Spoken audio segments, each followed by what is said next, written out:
entered the age of Constantine, flipped the Roman capital to its Christian side, along with, I believe, all the pagan Rome tiles. And again, I don't know why they distinguish. I mean, it's just Rome. It's just the Roman border. It doesn't really make a difference to the game, to their Christian side as well. It might serve some mnemonic device, say is Rome pagan, is it Christian, while you're looking at a particular track, but you know, whatever. Discard this one and replace it with the Christian Emperor tile. Okay, but we got to watch out because we might end up with heretical emperors. Okay? And the Council of Nicaea. Path A goes Catholic. Now, I'm not sure how we mark this. And path B is Orthodox. I could put it way up here and here, but I want to see if that's right. I don't think it actually tells you where to put it on the paths. So I'm just going to do this because I feel like it's more distinguished than anywhere else I could put it. But now we go to the Council of Arles, which is a regular ecumenical council. A plus in the current term means a church-wide bishops' council argues over doctrine. I roll a die for a path that is not already marked with a faith tile. Now this is a little weird, and I'm not sure what's going on. There's 6 faith tiles here. 2 are already pre-programmed. I don't know. Maybe they can change?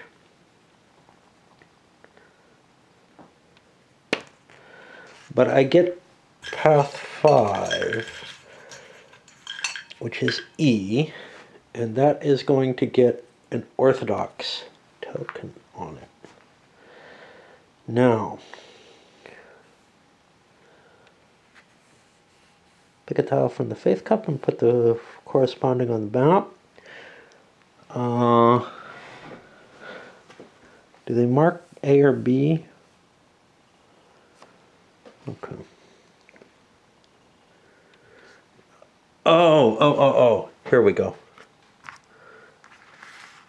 That goes there and there. This goes on the Egyptian faith. Okay. Is there an African faith? Yeah. Okay.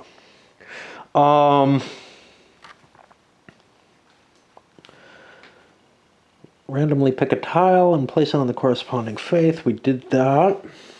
Once a path is marked, a second die is rolled to determine the wider church's attitude.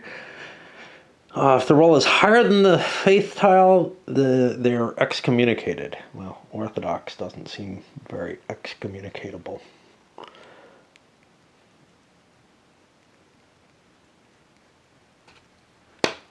Nope. So they do not go over to the schism side on the bishop? No, on the pope. Now, I'm a little confused about how the first one goes here. Path A with Catholic, this. And then I'm going to have to read this, but I don't know if these are filled or not. Is kind of the issue. Looked online and grabbed the first thread relating to this. I'm sure there's like dozens of them, to tell you the truth, because this is really kind of weird. But I think what's from that thread, it seems like the community just agrees. There aren't a lot of answers to it, but nobody dissented, that these are just fixed. And that kind of fits with something the rules hinted at, and with the way the rules are stated. The thing that's not clear to me was, why are there 6? You know, well, because there's different kinds of faith. So this ends up an Orthodox, but not the only Orthodox faith. and fits in with the others, and that's fine. That actually gives you more variability on the other paths, but make sure that you have a Catholic and an Orthodox church in the locations. I could definitely see something more interesting. By the way, someone brought up, hey, could you push this in with Imperium Romanum? You know, Imperium Romanum doesn't deal that much with religion.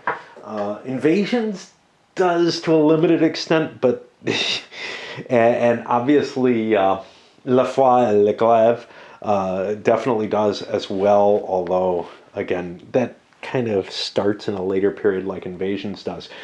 The game that I really would like to put in with this, to mix in with this, is Credo.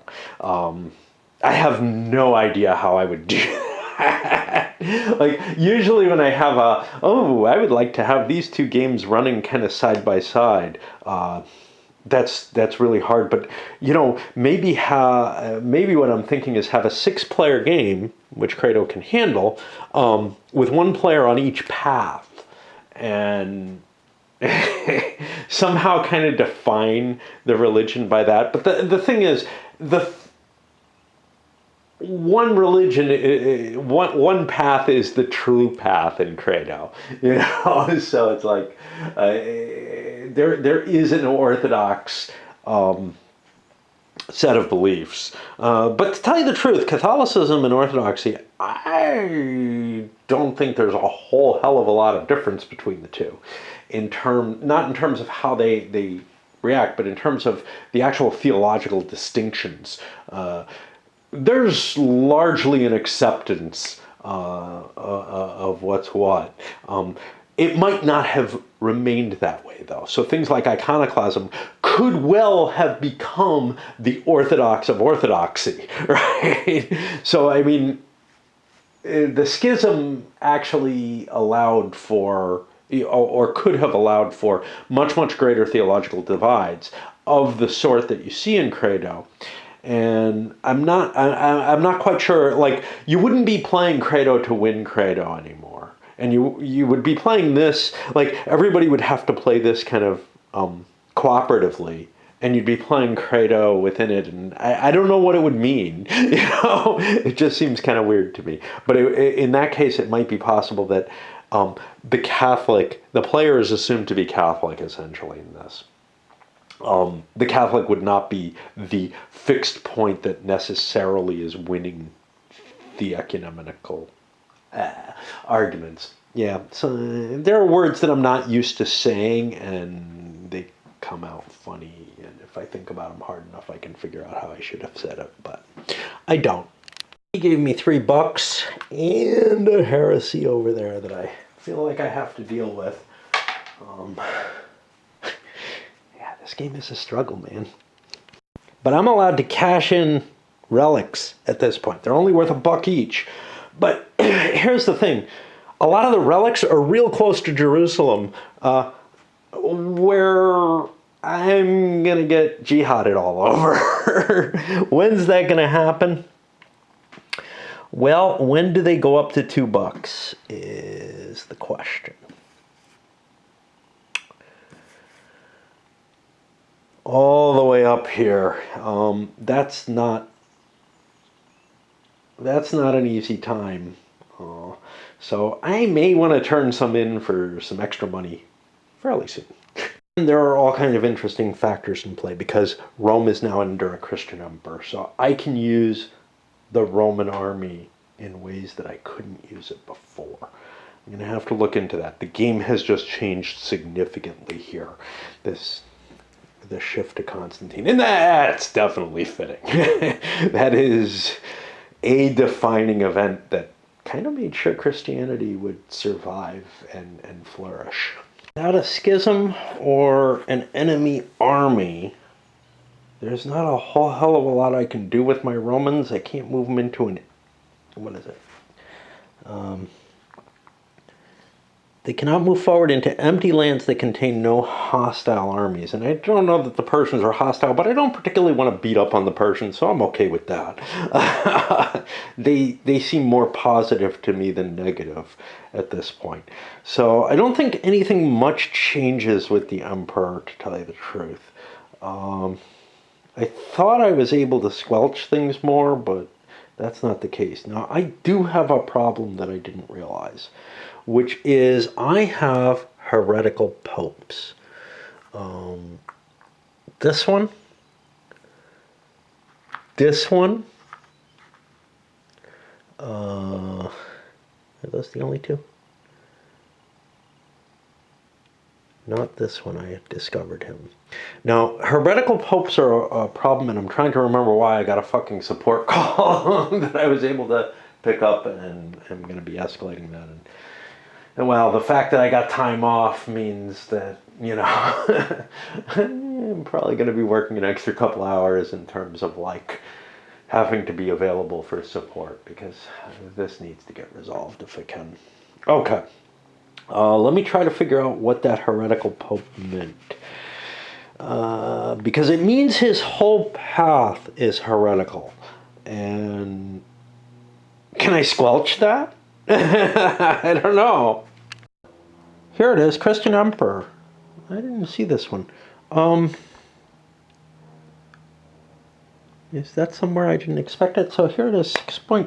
Shit, I keep hitting 6.3, Christian Emperor. I didn't think I saw that. And I don't. It's not in the play. But it's here under the Lex Romanum. You have the option of removing heresy tiles in any Roman-controlled lands by increasing Dark Ages by 1 per heresy tile so removed.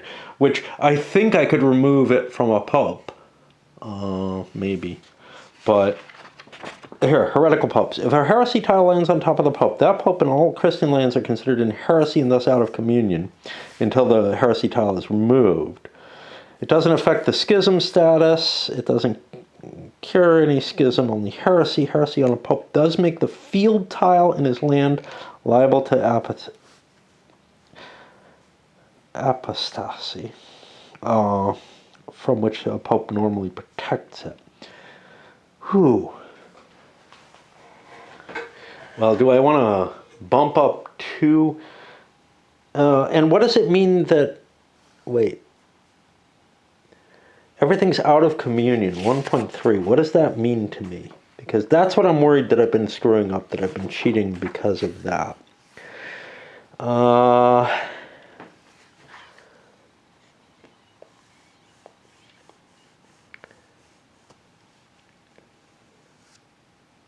don't know. Does it make me vulnerable to apostasy? And does that mean that I'm fucked and that I've been cheating horribly? That would be my question. Check every... if it's controlled by a non-Christian horde, controlled by opposite, controlled by a tyrant, or occupied by a heresy. Well, I don't know that it is. It's out of communion. Which is different, I think. So I think I'm okay. But I would definitely like to remove those, and it might be worth the Dark Ages cost to do so. So where am I? Well, I think I've done all of this, and I'm here in the religious phase trying to figure out how I'm going to spend my points. I have a Gnostic here. Okay. But again, I think I'm okay with that situation. It's not optimal. What does it mean? It means something. It means the cost of preventing apostasy is more painful.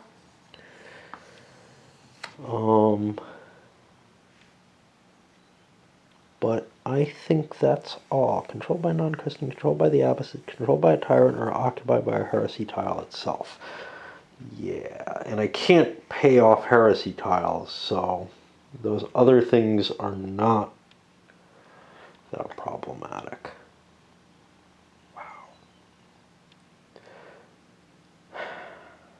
I mean, this is a lot of Dark Age points, right? Here's a pope, here's a pope, there's a pope. One thing I'm going to do.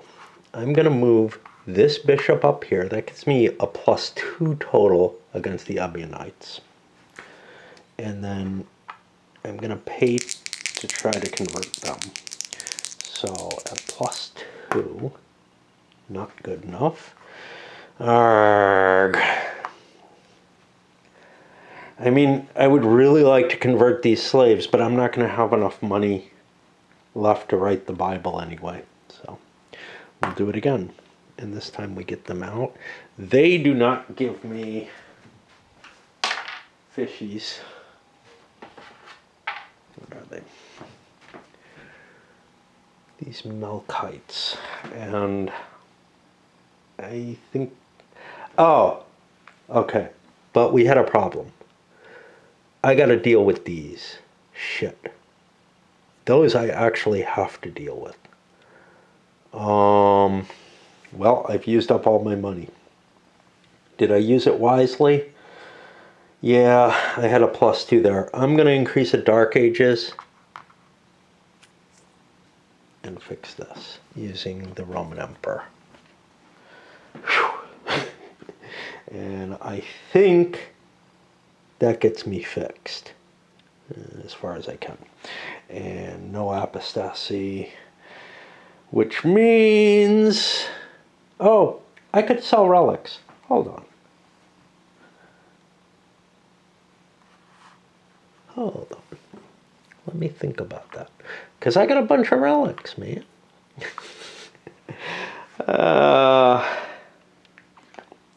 All right, Jerusalem is definitely going to be a problem, but I'm not sure I can exchange it as a relic. Let's find the rule on relics. I don't know where the hell that'll be. There's this. There's a lot of cross relic price, 7.11. Maybe that'll tell me. Maybe that'll tell me where I sell them. There's a lot of cross-referencing and information to get you where you want to go, but so relics are, they say 7.11. No, wrong 11. 7.11. Sorry. So used to.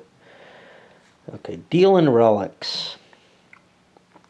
In Jerusalem or in a green Christian land, you control the relic and you can cash it in. Do I just want to blow the Dark Ages point? I mean, this one I can cash in at any point, so I definitely don't want to cash that one in. My danger, well, this one I can't cash in. Some of these others are maybe fairly safe for a while. Well, let's just go with what we went with, I guess. I don't know. I would really like a Bible. I would really like Bibles, especially the North African one. I've got $2 off that. That would be 4, but I got to get the Greek one first.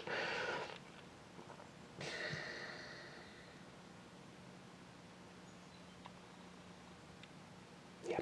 All right. That's it for this turn. Pushing on. So after computer update, which actually did complete, it just took 20 hours instead of the 3 to 4 they advertised, and was stuck at 25% for many of those hours. Apparently they used a very, very coarse graining for user notification of what's going on. Anyway,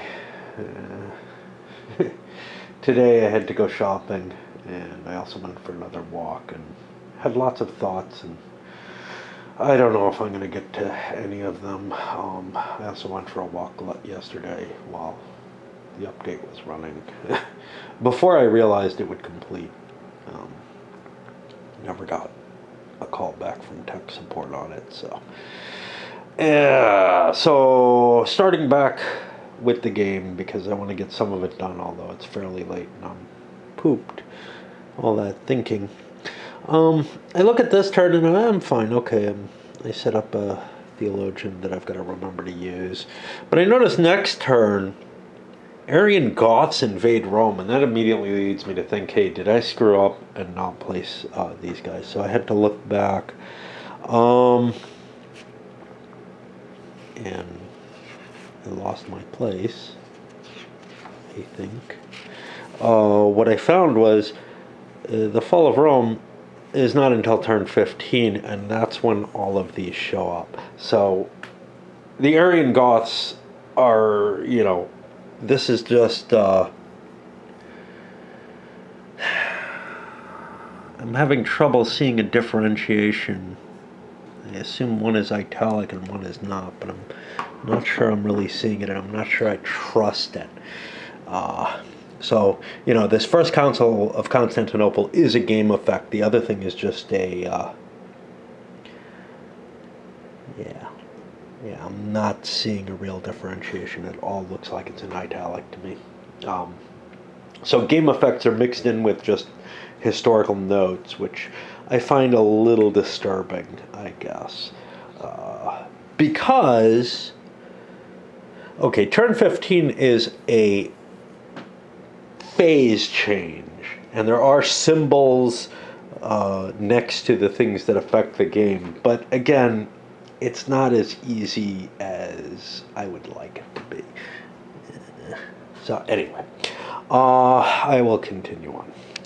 And our cookie gave us $3, which is good, but it created a heretical emperor, which of course I have to go look up. For the rest of the turn, I can only move or use bishops or archbishops who are outside the Roman Empire control. That could be problematic. So for example, on this chart, Christian Rome goes all the way up to here, so this path is just, I can't use, what is it? Bishops and archbishops, not popes. So I'm assuming the bishop has no impact, but the pope does. I don't know. Okay. We'll leave that be for now. But am I outside Roman control anywhere? Because this is going to be definitely... Yeah, no. Everywhere I'm within control, which means my bishops aren't going to count. For bonuses, I can't move them. So I can't even go exploring or anything. I don't know. Ended up getting some Manichaeans here, which is not going to be pleasant. That's sitting someplace where they're going to convert them into pagans if I don't do something about it. And no bonuses, obviously. Ugh. Don't know. Something a little troubling. Under the apostasy, there are a number of things which seem to prevent it. A Bible theologian, if there's no heresy there, you can buy it off. The religious freedom choice, number of things here. Otherwise, if it's controlled by a non-Christian horde, controlled by the abbasid, controlled by a tyrant, or occupied by a heresy, well, the heresy's one that's there. Now, the problem I had was, I'm looking for the Pope.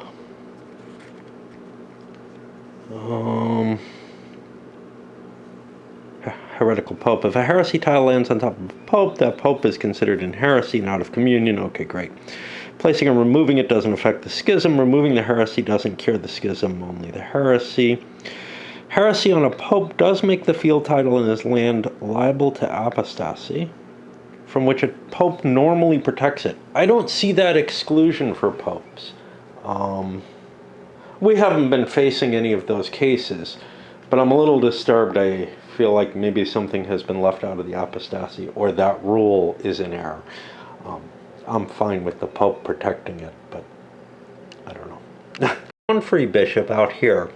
So I think I may actually do things, because what I was considering doing was buying myself for $3 a monastery over here, which might be of value, but I'm not really wanting to save money. It is something you want by the end of the game, but I don't know that I need it right now. But I have a couple of things I can do. I can convert these Jews, and I can start dealing with the Marcionites there and those women. Nothing but successes this turn, which is great. I converted both and got myself some Melkites up there to use. Later, I think we're done with the turn. No, I didn't deal with this. Oops. I wouldn't have had the bonus on it, so, and the ascetics are going to be fairly easy to convert. Could have put the monastery there while it was there, but whatever. I didn't see I had another one there. That should end my turn. And then I get to go forward. Oh shit moment. I totally forgot about the theologian. I knew this would happen with them there instead of somewhere else. I can undo, I can work around that, but let's see. C and E, what the hell? Elastics are here.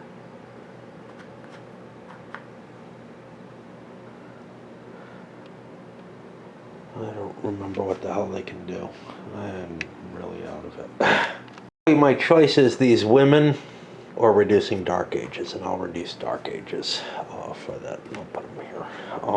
The reason being, I would only get one thing off of them on E, and C, I think there was basically nothing I could do. I've got heresy all over the place. Okay, we had an ecumenical council. We got the Arians and the Vandals. Now, I'm coming up with some questions here. So, for example, if the Orthodox faith had ended up schisming, would that affect this Orthodox? I don't think so, but it kind of disturbs me that, like, there is an Orthodox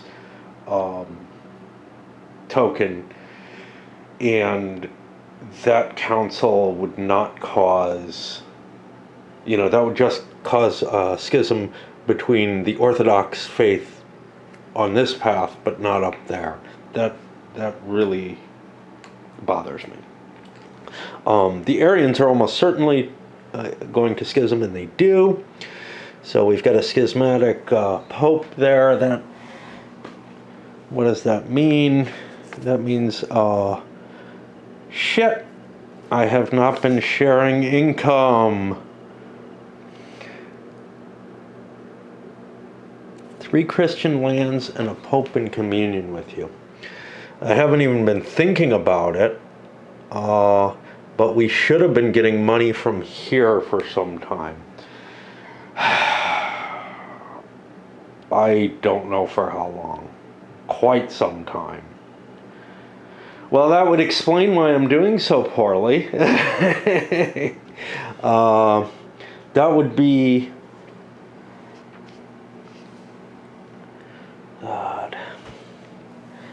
God damn it. Yeah, so that sharing income, I don't know where it's earned solidati 6.2. It's probably spelled out there, yeah. But I just think about the wafer. 1 additional buck for each path containing both 3 Christian lands and a pope in communion. Wow. I think that's the only... we had this one too. Shit.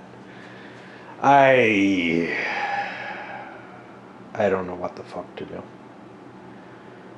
Son of a bitch. Like, I mean, this is a huge reason why I'm struggling, is I haven't had the kind of money. But an extra buck or two, an extra $2 a turn for God knows how long This one not as long, but this has been established for a long time. Like maybe, well, okay, there's a relic here, which means this has been established since here when the Pope came. So 1, 2, 3, 4, 5, 6, 7, 8, 9 turns, okay? So that would be $9 I had available to me that I haven't spent. And I mean, it kind of doesn't make sense to just jumpstart that all. On the other hand, I hate reversing everything. And then this one, well, it looks like he made it the whole way too. This should have converted last turn. Which would be about, yeah, that probably would have gone as well for as many. So we're talking about like $18 that I've missed out on.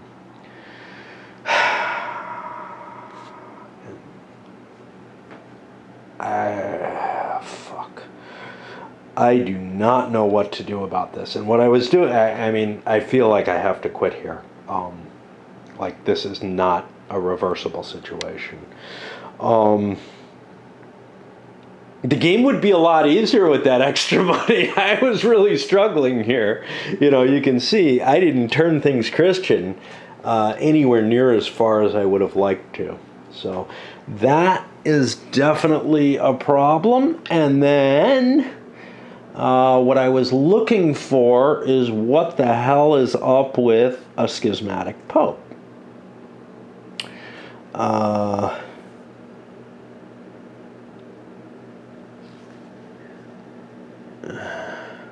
an excommunicated one. Its Christians are harder to protect from apostasy, and the Pope will not share his income with you. Well, okay, but the apostasy just increases the cost of failure for that. But yeah, I mean, I'm probably looking at, you know, $18 here, and I can't just flow that all in and say that there's anything here.